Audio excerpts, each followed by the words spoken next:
Hi everyone, welcome back. We're on rose number 7, and I think I'm going to try to sneak this one in today before my dogs drive me crazy. It's time for their walk. They're saying, Dad, it's time for a walk. But we'll try to sneak one more in here.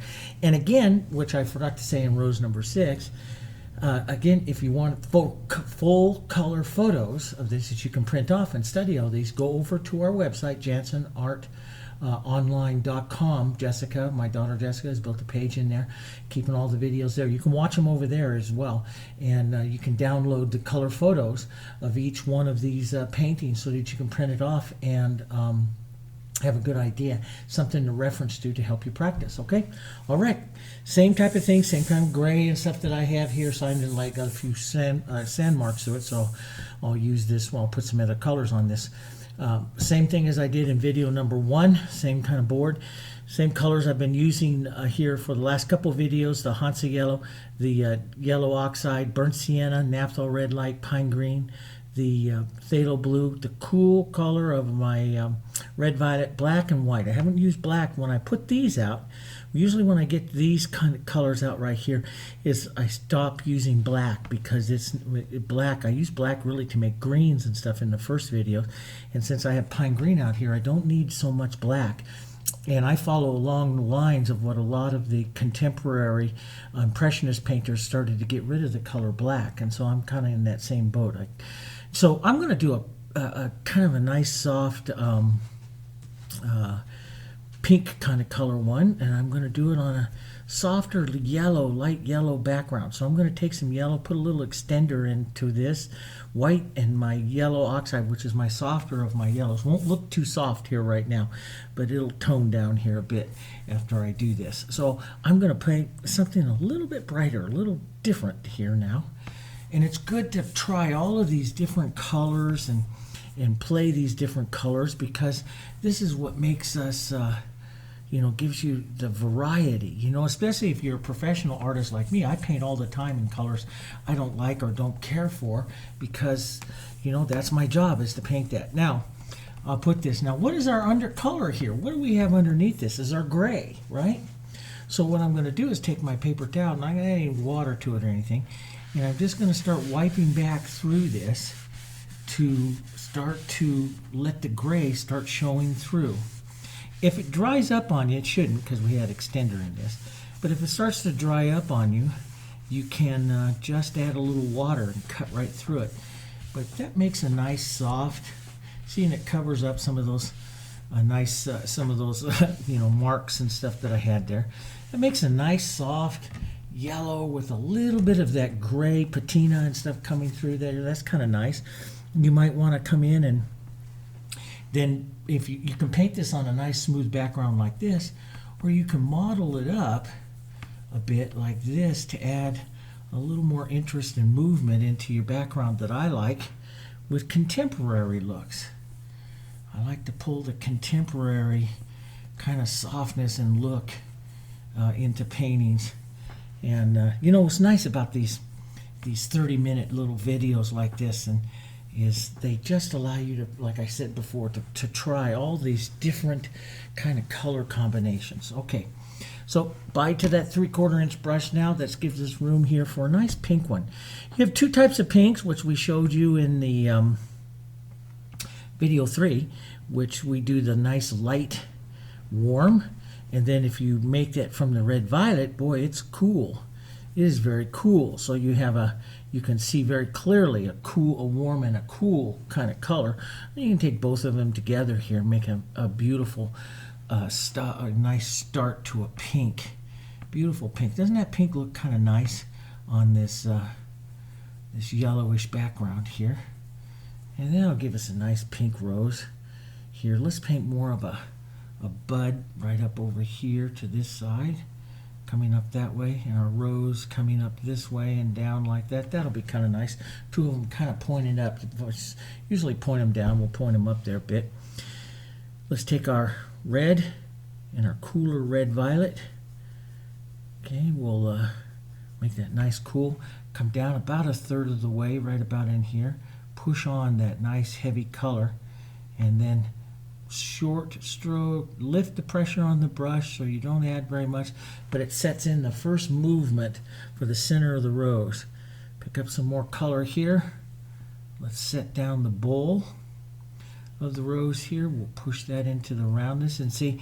And like I said, like I showed you earlier a couple videos ago, sometimes I'll cut like this to see what that cut on the rose looks like. Cut your finger like that and you can see the bowl of the rose there. Sometimes I'll push in and out to create some nice movement. Let's get this more to a red. We'll go from a pink right down towards a red over here on this side of the rose this time. That's kind of pretty. Put in a bit more red, and that'll make a couple of my students real happy. They just red, they love the red. Let's drop more of the, if we're going to do the bud here, we'll do more of an oval shape here. We'll push that right in. See, I like to work on like that nice warm light yellow background. When you push it, you know, you can pick up some of it and make it look pretty cool, a little different. All right, let's go.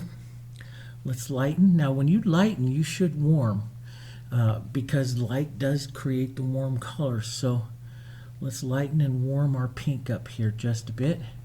Get that nice light for that pink. But you can have cool lights as well. I'm not saying that that's a rule. I don't like to create rules too many times because too many rules stops and hurts your creativity. So here I'm building that stroke, building up that color right there. Okay, then I lift the pressure here, but everything always follows the bowl, right? Just like we've been doing. Everything follows the bowl. Let's close up a bit on this. Close up some of our rose here. Some other colors in there. Closing up that edge there. Let that come down and through. Movement. That's what makes the rose, the pretty movement here. I'm going to put a little extender or water, because I don't use the extender to blend. It's just that the extender and a little cap right there sometimes is easier because it's right there. But sometimes I'll put out a little cap of water. I just don't like reaching to my big bucket there. So that sets up overall, this sets up my real soft rose. So I'm just going to start it soft right out through here like this. So this starts the soft movement here of our rose and our rosebud to the outside here, because I'm going to use some negative painting here with you. But to build now, we'll build up so movement. See that nice little movement strokes there. We're going to get lighter. We'll put more contrast into this now, and then we'll start some negative painting to shape the rose some more. So let's drop right down here and put in a nice light, secondary light. We'll use more of an edge. I'm going to use an edge of this to reshape that top of that rose there. There, like that. A little different. Now, find that right into the bowl, right? Find that into the bowl. And if it's dry, just take a little bit of your bowl color and go through it again. So in other words, if something like that dries, just pick up some of your bowl color here. You can put a little extender in it if you want. But take some of your bowl color, put that on there, and then push it, and it'll work nice for you, give you that nice movement. I'm going to leave that this time about like that, real soft, because I'm going to do some negative painting to shape it. So I'll come in right about in here and start paint a softer rose, softer pinker rose. Start some light. Now that's really wet, and I see I don't like it that wet because my light strokes don't show up as much, so I have to get thicker with the paint. So I don't like painting when the colors are really wet because I don't blend. I'm not a blender. Everyone thinks I am, but I'm not. I paint with movement, and I paint power, and I paint with my tones real close together, and they look like they're blending together, but they're not. So I don't look at paints to blend. I look at paints, how they build and how they layer more than anything else. I'm going to put up a little more light. We'll build that right up into the front here of this rose. So we get some nice light there. Let's get some of that bold color in there. I'm going to leave some of that nice contrast in there as well. So you can pull the bowl up too, some of that color up. This, as long as you don't lose that bowl, you can do a lot of things. Now that is really, really wet. When it's really wet, it's very hard to paint the way I like to paint. So I'm going to let that tack up for a minute because I can't get anything in here because it is really wet. So I'll come down over here. I've got some nice color set. I'll come down over here, which is a little more stiff, and work on this this bud here for a bit to set up this nice rosebud. We'll do it kind of light and quick here. A little bit of, you know, you paint them kind of an oval shape. The center kind of ovals out, and like that. And we'll put a bit of a light here. Just I like to paint them though real casual and quick here, like that. Here, just a little idea, more of an oval shape coming up and around.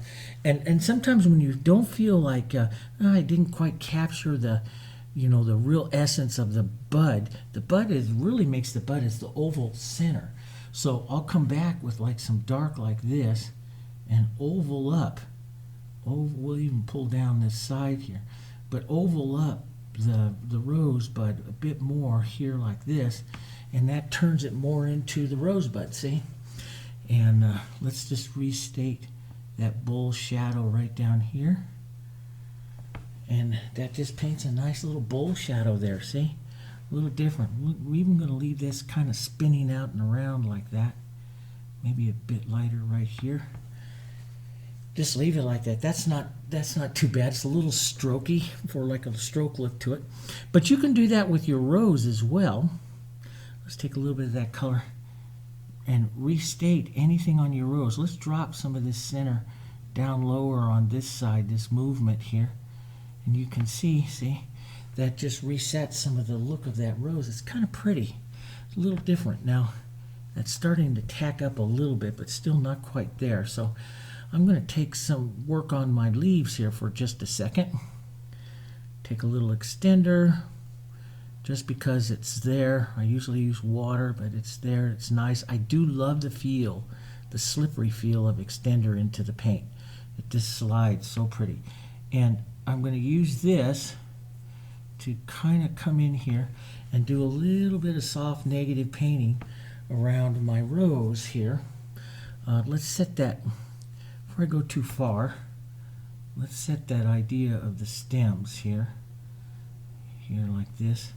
We'll need this one kind of crossing over there. A little bit of movement here like that. I like to set the stems because it gives me that idea of the movement of my painting here. Maybe a few little bars of it right out here. Just break the edges. See, I like to get some of that movement and just break it. You know, just break some of that movement like that. You can have the movement, but you just break it.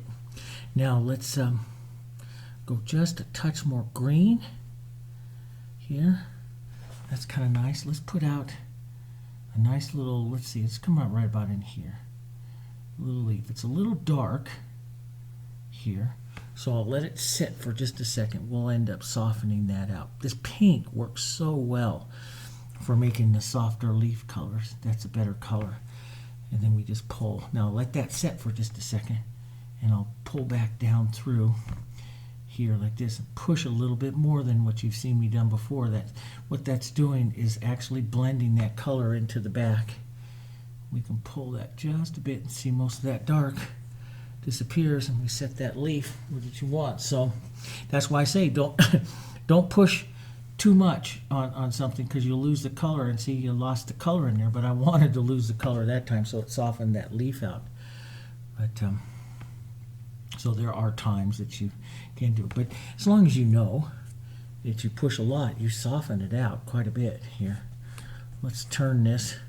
Let's go a little darker though this time as we set one right in here. This is more of the contrasting color area right there. That's kind of pretty. Let's pull some, break the edges of it. See, doesn't that look nice when you get those broken edges? It's different. You know, some people like it, some people don't like it. Well, let me put it this way. A lot of people like it because a lot of people buy my paintings when I break the edges like that. And there's some people that don't. And that's the beautiful thing about art, isn't it? We all like different things. So that gives that power and that movement that way and that way. I think I want to take this one. We'll cross over that bud there and put a larger leaf coming out this way. Now the question is, do you want to lighten it? Should we lighten it or kind of leave it the way that is there? That's kind of a pretty color. You know, I like the richness of this with these colors with a lot of the burnt sienna yellows in them, a little different. So that's kind of nice, so we just might leave that. But let's put, so that's nice warm, let's cool some of that down just a bit, that red violet into that green. A little bit of the burnt sienna, but a little bit of that red violet into the green, and see that nice cool, very cool deep color here that comes in. Let's just draw that. See, I can use this to draw the edge of the rose. See, it's nice contrast there. Let's warm that just a touch so as I come up here it's not quite as dark, but we can use a bit of that in here, in there like that. And we'll touch just a bit here and let that just kind of move right there, kind of just work those two, let the two colors incorporate right there where that blossom is. That's kind of nice. Let's move the color a little bit more to the burnt sienna side here. Younger leaves in the rose are more burnt sienna. Let's do a softer burnt sienna kind of color down low here. Take some of that off. So the color loses, comes more yellow burnt sienna here. Right down here. Boy, that looks nice. Nice colors. Just in there, maybe a couple of those, carrying that color up through here. Just, you know, just to move the color so that color doesn't show in one spot. We kind of move it around a bit. That's good practice. Moving the color around a bit there. That's kind of nice. There. There, just little brush movements there. Now, take that color out of the rose. That rose should be drying up now. I can go add just a few more petals to it. Oops, still got a little bit of that. You want to get rid of that green. See what it does to your red. It's beautiful, but it tones it just a touch too much for our front petals there. So we'll just lighten this up a bit here. Get that a little lighter. Picked up a little blue in there too. That's all right. And let's just drop, oh, that's pretty nice warm pink. Drop a bit of that around. Now see, that sticks better because the color's not quite so wet. I like that. Actually, I kind of like it. I've been looking at that rose. I'm kind of liking it the way it is. And if you like it the way it is, you can stop and you're done in, 18 minutes. You're in good shape. But if you want, you can add, fill it up, fill up some more space. Always stop short of that bowl. Make sure your finger's kind of clean. You can put a little bit of the darker tone of the bowl on there and pull down. You can, let me grab boy, the thing is my finger's kind of dirty here, but I'll take a little bit of water right here and push. See, you gotta be careful. That water will go through pretty quickly, especially if you've added any kind of extender in there. So you gotta be a little careful there. That's kind of pretty, the way that comes through like that. Let's build a bit lighter out onto these. Down like that. A little more pinky light here. Let this side over here just kind of just kind of do its thing. Just paint for the movement, not as much as the petals.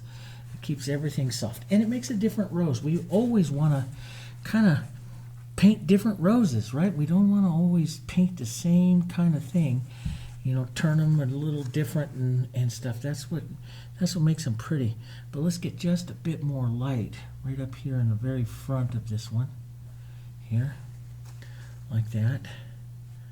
A bit more light coming down. Matter of fact, I could even, let's soften that out for a second.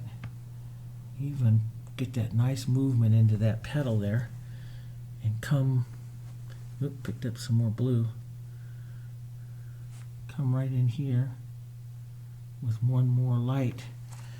I like little dump marks like that. The little Pettit, Eugene Pettit, I like his paintings with that little bit of those nice Victorian era painter that just put those little sparks, I call them little sparks of color in there. But you can lighten up the edges, use the petal edging technique, get some different looks to that rose there. Let's take a bit of our red violet, put a bit of extender in it here. Nice cool, not quite super dark, but a nice cool, restate just a bit of the movement over here, but it'll let it be cooler. So we get that, let me turn this slightly. I normally don't turn my roses too much, but because I like to paint them with the way that they display. That's kind of nice. Maybe a bit more light right across to carry your eye across just a bit. There, like that. That's kind of a pretty and a different rose, and I like that bit of pink there to the outside here. Let's restate that. Doesn't have to be the same pink, just make a nice light pink here. And see, that darker pink can sit over this lighter rose. It can sit over that, see? That just pops that out a bit. Right up over that. You push that, it's gonna, if you push this, it's gonna let the green come through, and that'll give you a little bit of transparency. See how the green comes through there?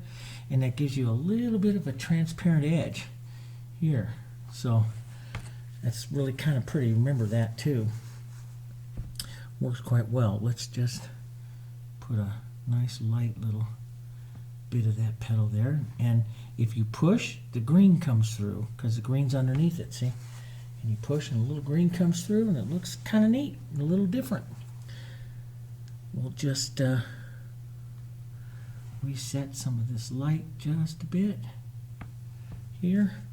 And this bowl, I lost the bowl right in here, so let's just find the bowl, and that'll bring those petals back in line.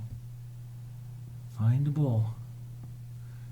That brings those petals back in line there, just like that. Let's put just a little more shadow on this side. And I think that's it. Just find the bowl, find the bowl. And that's what makes the pretty rose. We could darken, you know, that contrast of that center. We could look to where that bowl would come right down in here, drive it right in there, push that into the flower, and leave it just a little bit showing up a bit more. Find the bowl. And that's kind of pretty out like that too. So all kinds of ways to do it. You know, let's put a chisel here. And then I got to stop. I just love painting these things. Sorry. I love painting and design and you know, just all the roses. I used to always worry, you know, oh, I paint the same rose over and over again. And now it doesn't seem like I always paint them just a little different because I paint them fast. There we go. See, that's kind of pretty. A little edge of that might be you could put a little more of just pure white. Just textured white right there.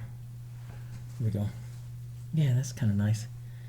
And let's pick up the edge of this petal. Then I'm going to stop before I write it my normal. Isn't it kind of funny? I've painted all of these really kind of so far. Most of them all right about 25 minutes. You know, it's just always just kind of works that way. All right, I'm going to leave that one. I like it. a little different for you yet. A little bigger on this board too, but still, whew, there's enough. Here's another frame, different frame. Still enough negative space on that to drop that on. This frame is just a touch. I bought this one, and it's just a touch smaller than 8.5 by, I mean 8 by 10, just a hair. But that'll work to fit it in there. That'll be nice. That'll work in there. Another nice painting. So that is rose number 7. Okay, rose number 7. I've got to go walk these dogs, and then I'll see you on rose number 8. Okay, and towards the end of the videos are here too. We're pretty much, if you go over to Jansen Art Online, I have all kinds of videos on varnishing and stuff like that. If you're over on the YouTube channels, I have it there too, varnishing and stuff. You can look at varnishing the paintings and how I go about doing that. It just kind of pops the colors and really makes them light. And like I said earlier, go over to Jansen Art Online. You can go download the color photo, nice high quality color photo. You can print off real nice and look up close and study those and paint the roses. Okay? All right. I'll see you on number 8.